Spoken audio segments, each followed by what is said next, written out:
Bien, el tema de hoy tenemos el trabajo de las mujeres. Como bien saben, este es un tema muy polémico. Se ha manejado pues muchos paradigmas en este tema del trabajo de las mujeres, precisamente por cuestiones de discriminación. Hay mucha jurisprudencia relativa pues a este tema que nos puede ayudar a enriquecer el tema, pero ya con apego pues de los criterios que ha manejado la Suprema Corte de Justicia de la Nación.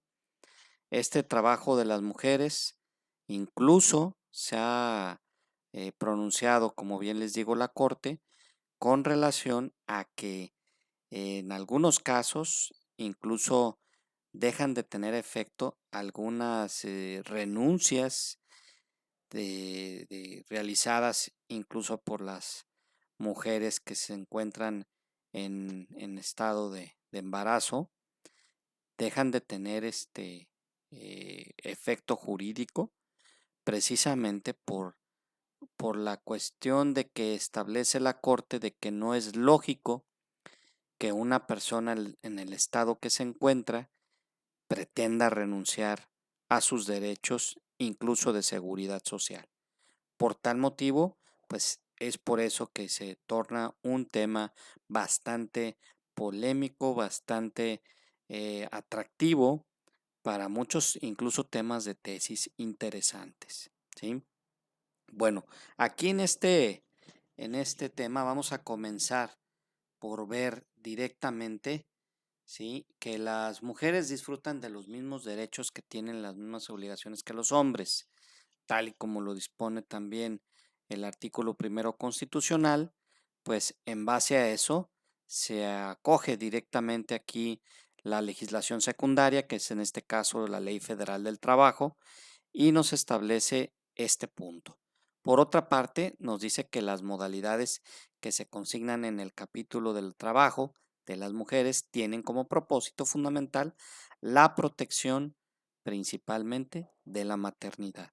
Y por tal motivo, pues obviamente es un tema delicado, es un tema eh, bastante, como les comentaba, polémico, porque está de por medio no nada más el derecho directamente de la mujer, sino también el derecho del producto a efecto de que no vaya a tener complicaciones, sí, al momento de nacer por cuestiones incluso de la forma en cómo estuvo dándosele el trato en la gestación, ¿sí? Y bueno, eh, aquí nos establece, les puse por aquí esta diapositiva, algo ilustrativa para efectos de que puedan tener forma de eh, pues visualizar de una forma más clara, que nos dice aquí que cuando se ponga en peligro la salud de la mujer o del producto, ya sea durante el estado de gestación o en el de la lactancia, y sin que sufra perjuicio en su salario, prestaciones y derechos, no se podrá utilizar su trabajo en labores insalubres o peligrosas, trabajo nocturno industrial, en establecimientos comerciales, en, en horas extraordinarias y servicio después de las 10 de la noche. Entonces, aquí tenemos un panorama más amplio del cómo o qué tipo de trabajos están prohibidos cuando se está en este estado directamente para la mujer, para las trabajadoras que se encuentran en este estado. Y bueno, aquí dice que son labores peligrosas o insalubres las que por naturaleza del trabajo o por las condiciones físicas, químicas y biológicas del medio en que se presta o por la composición de la materia prima que se utilice, son capaces de actuar sobre la vida y la salud física y mental de la mujer en estado de gestación o del producto. Entonces, aquí también pudiéramos ver, eh, concatenar en un momento dado los derechos también que pueden tener las empleadas del hogar, ¿verdad? Antes mal llamadas empleadas domésticas, ¿verdad? Entonces aquí pudiéramos ver este tipo de trabajos en donde en ocasiones sí tienen que cargar cubetas o baldes con agua, o que tengan que hacer un trabajo físico, este, pues que les pueda afectar directamente a su salud de la madre o incluso del producto. Entonces aquí nos vamos más allá de lo que viene siendo una afectación directa tanto de la mamá, sino que también puede traer complicaciones el producto. Entonces aquí ya nos vamos a situaciones más delicadas que puede traer este tipo de trabajos, incluso el estar inhalando alguna sustancia química que pudiera ser incluso algo muy simple, ¿verdad? Que pudiera ser a lo mejor productos de cloro, productos químicos de aseo, ¿verdad? Que les pudiera traer alguna complicación, ¿verdad? Que está comprobado que ese tipo de productos sí puede traerles alguna complicación en la gestación. Y bueno, también aquí nos tendríamos que remitir directamente a los reglamentos. Ya les he comentado en otros temas que hemos visto sobre los reglamentos. El reglamento interior de trabajo debe de prever ciertas condiciones.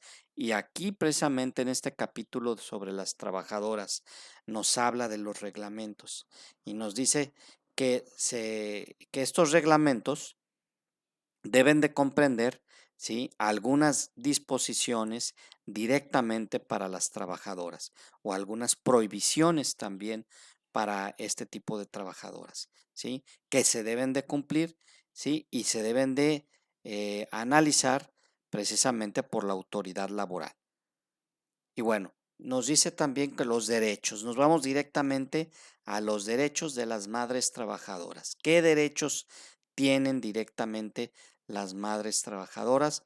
Dice, durante el periodo de embarazo no realizarán trabajos que exijan esfuerzos considerables y que signifiquen un peligro para su salud en relación con la gestación, tales como levantar, tirar o empujar grandes pesos que produzcan trepidación, estar de pie durante largo tiempo o que actúe o puedan alterar su estado psíquico o nervioso. Entonces, aquí mucho cuidado con este tipo de trabajadoras porque en ocasiones a veces a los jefes inmediatos, ¿verdad?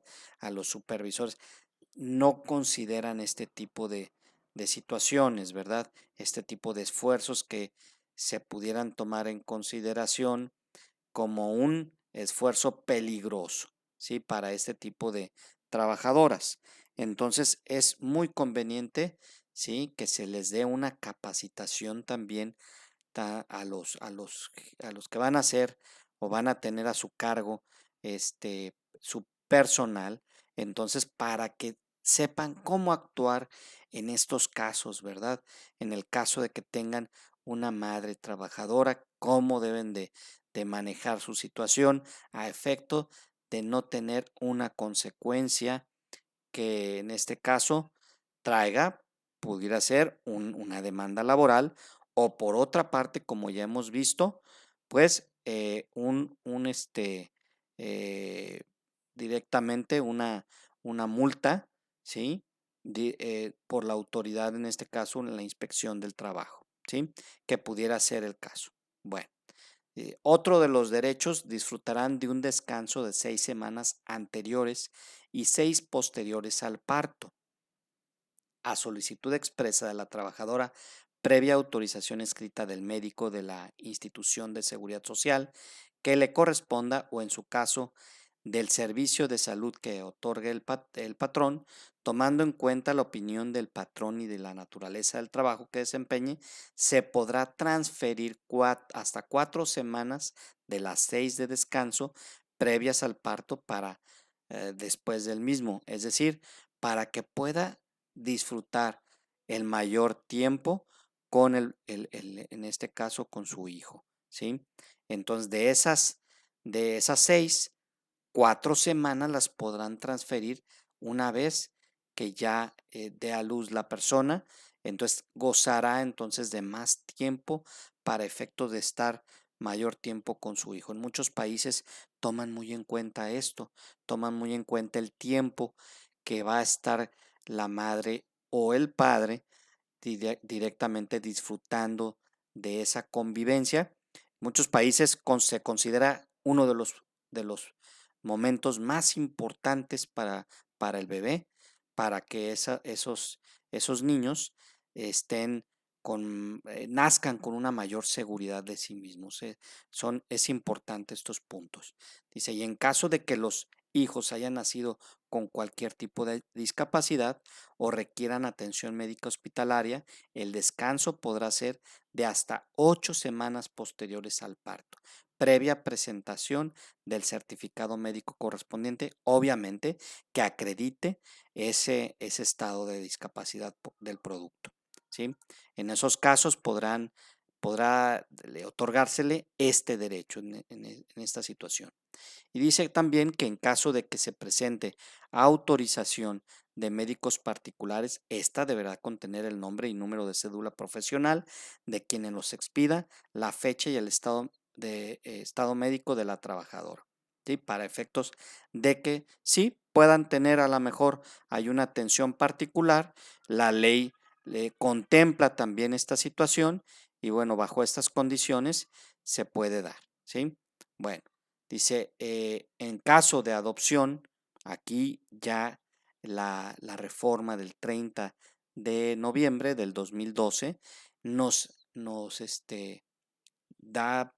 comenta directamente o toma en consideración los casos de adopción.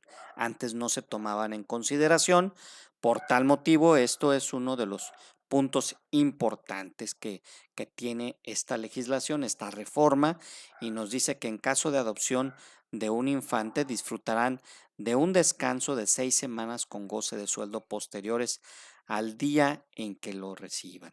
¿Sí? Entonces, aún así que fuera una adopción, disfrutarán del mismo reposo, del mismo descanso para directamente el disfrute pues de la convivencia con el menor, ¿sí? Y bueno, los periodos de descanso a que se refiere la fracción anterior se prorrogarán por el tiempo necesario en que se encuentre imposibilitada para trabajar a causa del embarazo o del parto, ¿sí? Entonces se podrán prorrogar. Puede ser que por alguna imposibilidad, alguna situación de su estado, pues en ocasiones se complica y se prorroga en este caso la incapacidad. Entonces la ley también está contemplando estos puntos que son importantes. Dice, en el periodo de lactancia, hasta por el término máximo de 6 meses, tendrán 2 reposos extraordinarios por día de media hora cada uno para alimentar a sus hijos en lugar adecuado e higiénico que designe la empresa, o bien, cuando esto no sea posible, previo acuerdo con el patrón, se reducirá en 1 hora su jornada durante el periodo señalado, que por lo regular así lo establecen o lo usan, lo utilizan. En este caso, los patrones le dicen, bueno, ¿sabes qué? Mejor sal 1 hora antes de tus labores. Si tu salida de trabajo era a las 5, pues a las 4, ¿sí? Por decir un ejemplo. Y de esa manera para que puedas disfrutar, en este caso, al bebé y darle precisamente este alimento. Ese es un derecho de las madres, ¿sí? Para que tengan ese periodo de lactancia. Y bueno, durante los periodos de descanso a que se refiere la fracción segunda, percibirán su salario íntegro. En los casos de prórroga mencionados en la fracción tercera, tendrán derecho al 50% de su salario en un periodo no mayor de 60 días. En este caso, aquí uno de los temas interesantes, pues lo que establece aquí la ley de reducir el salario cuando en un momento dado se tenga que prorrogar esta situación de la incapacidad. ¿Sí? Dice, al ingresar al puesto que desempeñaba, siempre que no haya transcurrido más de un año a la fecha del parto. Es decir, en el caso, en este punto sexto, que se complicara definitivamente su situación de la mamá en el caso de preeclampsia, hablando de este tipo de situaciones que se pueden dar en un parto, pues pudiera darse esto de que hasta se pueda prorrogar en este caso su incapacidad hasta por mucho tiempo. Bueno, aquí la ley nos establece que tiene el derecho de solicitar su reincorporación, así hubiese transcurrido un año, ¿sí? Y bueno, a que se computen también su antigüedad los periodos pre y postnatales. En este caso, así dure este periodo pre y postnatal, ese tiempo se va a computar como este tiempo de antigüedad. No se les va a afectar en su antigüedad, ¿sí?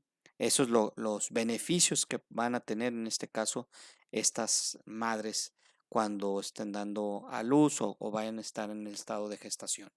Dice, los servicios de guardería infantil se prestarán por el Instituto Mexicano del Seguro Social de conformidad a su ley y las disposiciones reglamentarias. Efectivamente, tenemos aquí la ley del Seguro Social que establece, en este caso, servicios de guardería y hay un reglamento de servicios de guardería que también establece las disposiciones que debe de contener. Y en los establecimientos en que trabajen mujeres, el patrón debe mantener el número suficiente de asientos o sillas a disposición de las madres trabajadoras. Estas son las disposiciones que deben de tomarse en consideración a efecto de poder cumplir con todas estas disposiciones.